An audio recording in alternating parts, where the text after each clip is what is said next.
Halo semuanya, kita dalam video kali ini akan membahas tentang pertanyaan yang kita udah kumpulkan pada hari Sabat sore, dan pertanyaan yang kita akan bahas adalah jelaskan lagi tentang Sabat more fully. Jadi jelaskan lagi tentang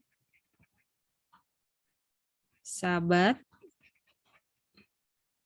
more fully. Oke? Oke.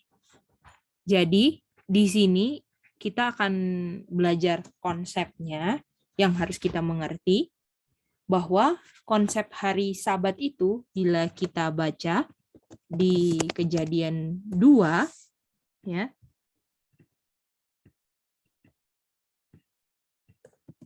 Di sini hari Sabat itu adalah hari yang mana Tuhan berkati karena dia beristirahat di sana.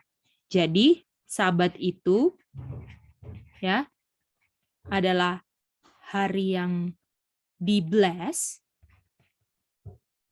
karena Tuhan rest. Ya. Nah, ini pengertian hari Sabatnya. Nah, kalau misalnya dibilang Sabat more fully, artinya di sini ada pengertian hari Sabat tentang istirahat dan berkat yang lebih lengkap. Bukan hanya sekedar beristirahat hari ke-7 hari Sabat. Jadi kita bisa lihat di sini ya, bedanya yang tidak more fully dan more fully. Kalau tidak more fully, ya istirahat, rest, hari ke-7. Sudah selesai. Tetapi artinya kalau misalnya dibilang Sabat more fully, yang akan dikabarkan di akhir zaman, artinya konsep istirahat hari Sabatnya itu dimengerti lebih lengkap. Ya. Nah, jadi kita mau belajar apa itu yang more fully. Nah, mari kita lihat apa pengertian istirahat yang lebih lengkap dari hari Sabat, yang ada berkatnya juga di sana, yang Tuhan berkati sehingga hari ini adalah hari yang dan bless and sanctify ya di sini.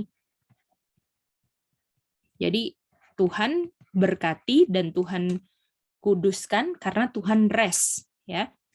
Karena Tuhan rest di sini. Ya, karena rest. Jadi yang more fully itu ada pengertian dari konsep istirahat, berkat, dan kekudusannya itu pengertiannya lebih lengkap daripada orang-orang yang tidak more fully, pengertiannya ya cuman berhenti bekerja pada hari ke-7 sudah selesai. Nah, oleh karena itu kita pergi ke Levitikus 23 untuk mengertinya itu. Ya. Nah, di sini kita lihat ya bahwa Tuhan bicara kepada Musa dan Tuhan bicara ke Musa itu tentang feast. Ya. Feast-nya ini punya Tuhan, Feast of the Lord. Dan Feast of the Lord ini adalah Holy Convocation.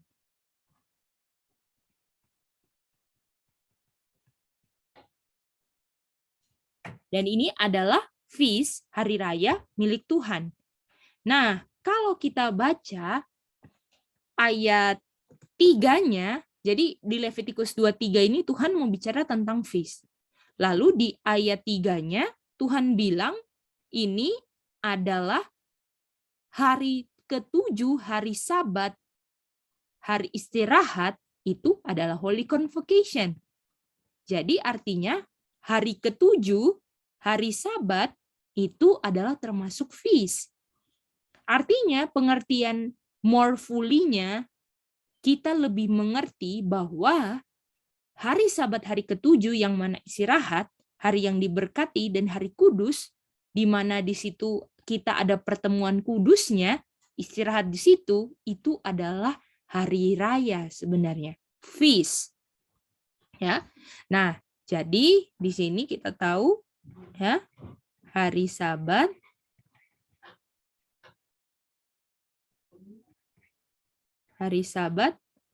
hari ke-7 itu sebenarnya adalah feast. Dan kalau kita baca Levitikus 23, di sini ya, konsep hari Sabatnya ya, yang hari ke-7 ada feast di mana harus rest, dan di situ ada pertemuan Holy Convocation, kita bisa lihat dia punya prinsip hari Sabatnya ini di 7 feast yang Tuhan kasih. Yaitu Passover, unleavened bread, roti tidak beragi, lalu wave shift, lalu Pentecost, ini atau Feast of the Week,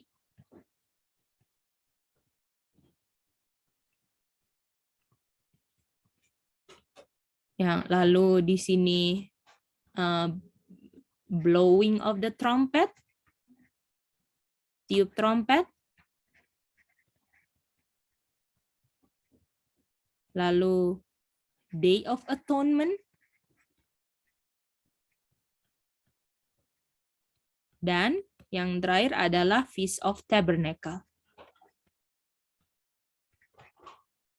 Dan kita bisa lihat di 7 feast ini ada 7 Holy Convocation-nya juga, yaitu di Unleavened Bread yang terdiri dari 7 hari, ya, tanggal 15 sampai 21, tanggal 15 dan tanggal 21-nya ini adalah Holy Convocation.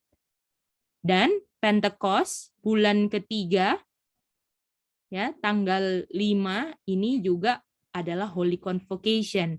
Blowing of the trumpet, ya, bulan ke-7 tanggal 1 ini juga Holy Convocation. Day of Atonement ini juga Holy Convocation, dan Tabernacle, ya,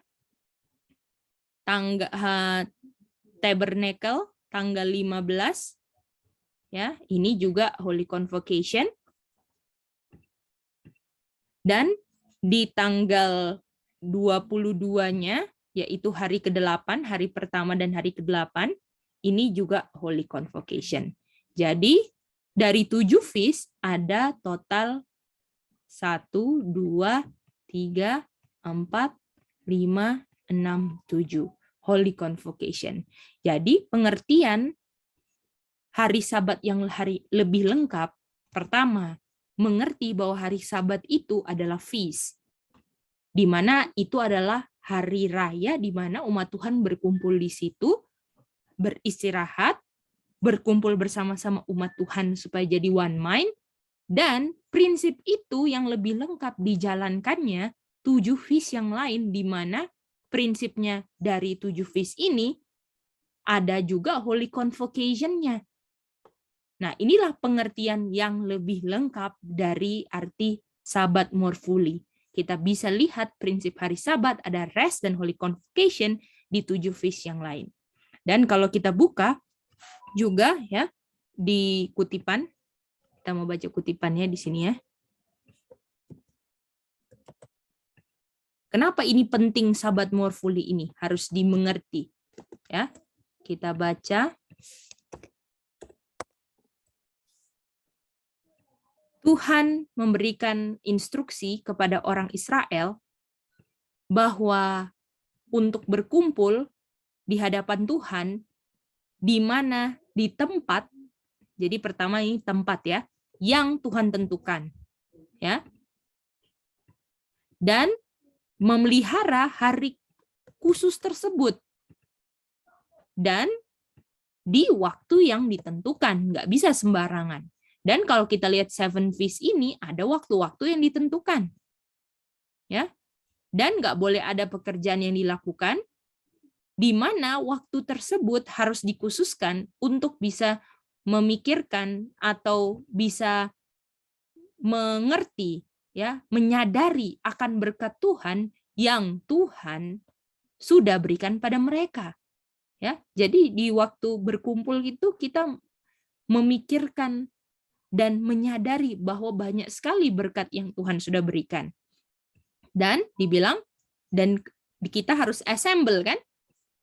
Di waktu yang Tuhan sudah tetapkan. Jadi di bukan hari ke-7 saja kita assemble, tapi di 7 feast ini kita ada assembly juga.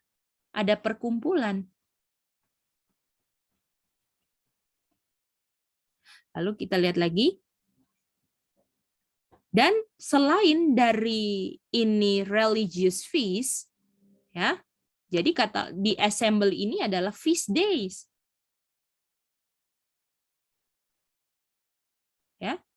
Ada juga Passover yang harus dirayakan. Ya.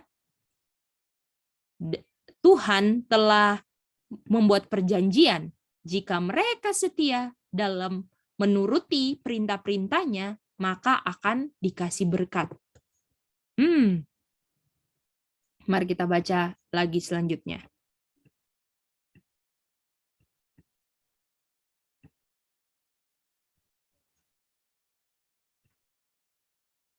Jadi kita lihat di sini bahwa perkumpulan-perkumpulan ini kalau dituruti ada berkat.